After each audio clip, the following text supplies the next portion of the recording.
கார்த்தி இப்போ வந்து பிஎஸ் மித்ரன் இயக்கத்தில் சர்தார் இரண்டாம் பாகத்தில் நடிச்சிட்ருக்காரு. இப்போ அவர் வந்து ஒரு புதிய படத்தில் நடிக்கிறதுக்கு கமிட் ஆகிருக்காரு அப்படிங்கிற விஷயம் வந்திருக்கு. அதாவது பார்த்தீங்கன்னா, தெலுங்கில் மிகப்பெரிய வெற்றி இயக்குனர், குறிப்பாக அவர் இயக்கி சமீபத்தில் ரிலீஸ் ஆன ஹனுமேன் அப்படிங்கிற படம் வந்து மிகப்பெரிய அளவில் வெற்றி படமாச்சு. கிட்டத்தட்ட 300 கோடி பக்கம் வந்து கலெக்ஷனை பெற்றுச்சு. அந்த இயக்குனர் பிரசாந்த் வர்மா. ஸோ அவருடைய இயக்கத்தில் தான் நம்ம கார்த்தி அவர்கள் நடிக்க போகிறாராம்.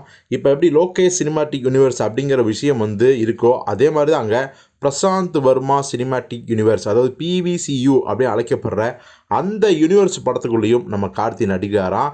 இப்போ அது குறித்த அப்டேட்டு தான் வந்திருக்கு. இந்த விஷயத்தை ஏற்கனவே கார்த்தி அவர்கள் அவருடைய மெய்யழகன் படத்தோட தெலுங்கு ப்ரெஸ் மீட்டில் வந்து அவர் வந்து கன்ஃபார்ம் பண்ணியிருந்தார். இப்போது அந்த படத்துக்குரிய வேலைகள் எல்லாமே ஆரம்பிக்கப்பட்டதாக சொல்கிறாங்க. ஒரு பக்கம் வந்து சர்தார் 2 முடித்தாலும் நம்ம கார்த்தி அவர்கள் அடுத்ததாக கைதி 2ல் தான் நடிக்க போகிறாரு. ஸோ இந்த படத்துக்கு அப்புறம் தான் பிரசாந்த் வர்மா இயக்கத்தில் அவர் நடிப்பார் அப்படின்னு சொல்லப்படுறாங்க. இந்த 2025 வருஷம் மிட்டில், கிட்டத்தட்ட 2025 வருஷம் ஜூனுக்கு மேலே இந்த படத்தோட அப்டேட்டை வந்து பண்ணுவாங்களாம். கிட்டத்தட்ட ஷூட்டிங்கை ஆரம்பிச்சிடுவாங்க. ஸோ தெலுங்கு இயக்குனரோட இயக்கத்தில் நம்ம கார்த்தி நடிக்கிறார். ஏற்கனவே தெலுங்கில் அவருக்கு வந்து ஒரு நல்ல மார்க்கெட் பிஸ்னஸ் எல்லாமே இருக்குது.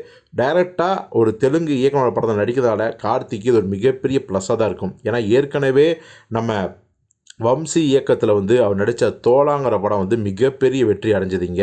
கிட்டத்தட்ட அதே மாதிரி தான் பிரசாந்த் வர்மா இயக்கத்துலேயும் அவர் நடிக்கிற படம் தமிழ்லையும் சரி தெலுங்குலையும் சரி மிகப்பெரிய வெற்றி படமாக அமையும் அப்படின்னு நம்ம உறுதியாக நம்பலாம். இந்த படம் மிகப்பெரிய பிரம்மாண்டமான பட்ஜெட்டுக்குரிய படங்கிறாங்க.